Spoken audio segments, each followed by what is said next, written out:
Hello pharmacy. अगला chapter हमारा dosage form है, तो डोजेस फॉर्म देखेंगे। डोजेस फॉर्म को ऐसे डिफाइन कर सकते हैं, dosage form are pharmaceutical drugs which can route of administration, मतलब ड्रग को कैसे दे सकते हैं।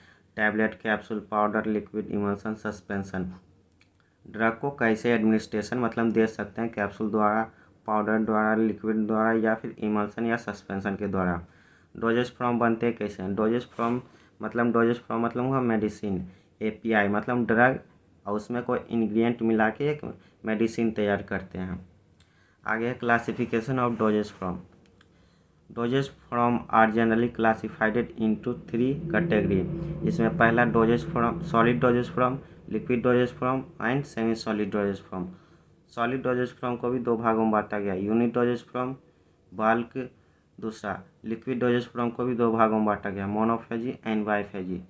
तीसरा सेमी सॉलिड डोजेस फॉर्म को भी 2 भागों में बांटा गया, इंटरनल एंड एक्सटर्नल। आगे इंग्रेडिएंट एजेंट मतलब एजेंट कोई मतलब चीज़ मिला के एक ड्रग तैयार करते हैं, जैसे प्रिजर्वेटिव या फिर फ्लेवरिंग एजेंट, स्वीटिंग एजेंट या कलरिंग एजेंट। दवा में यानी कलर चेंज करके उसमें स्वीटिंग मतलब मिठास या फिर कोई फ्लेवर देके एक दवा तैयार करते हैं।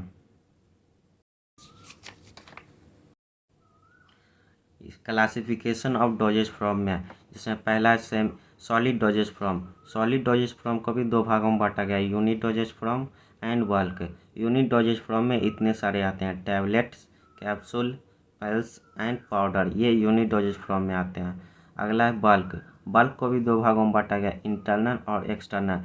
जो बाहर मतलब कि बाहर यूज करते हो, एक्सटर्नल मतलब शरीर के अंदर यूज किया जाता है। इंटरनल में फाइन पाउडर, ग्रैनुल्स, और एक्सटर्नल में dusting powder, insufflation and dentifrice ear powder.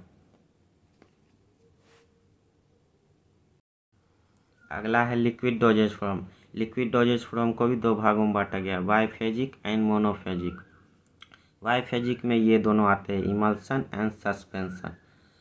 Monophasic को भी 2 भागों में बांटा गया, इंटरनल और एक्सटर्नल मतलब बाहरी यूज और शरीर के आंतरिक यूज। इंटरनल में सिरप, इलीजर, ड्रॉप मतलब कि जो शरीर के अंदर लिया जा सकता है, सिरप, इलीजर एंड ड्रॉप।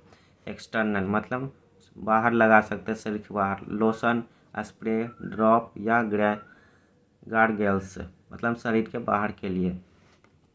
अगला है semi solid doses form. Semi solid doses form को भी 2 भागों में बांटा गया, इंटरनल और एक्सटर्नल। इंटरनल में ये दोनों आते हैं और एक्सटर्नल में ये सब आते हैं, मतलब ऑइंटमेंट मतलब कोई क्रीम, ड्रॉप, जेल, पेस्ट, ये सब आते हैं सेमी सॉलिड डोजेज फॉर्म में। डोजेज फॉर्म में इतना ही है, ये सब का एक अलग चैप्टर ही बना हुआ है, इसलिए इसको यहीं पर ख़त्म करते हैं। सबका डेफिनेशन एक अलग चैप्टर ही है, उसी में सबका डेफिनेशन किया जाएगा। जैसे टैबलेट का एक अलग चैप्टर ही है, पाउडर का अलग चैप्टर है, इसमें इमल्सन का अलग चैप्टर है, सस्पेंशन का अलग चैप्टर है, सिरप, ये सब को एक अलग चैप्टर ही दिया गया है, तो उसमें इस सब का डेफिनेशन देखेंगे। तो थैंक यू दोस्तों।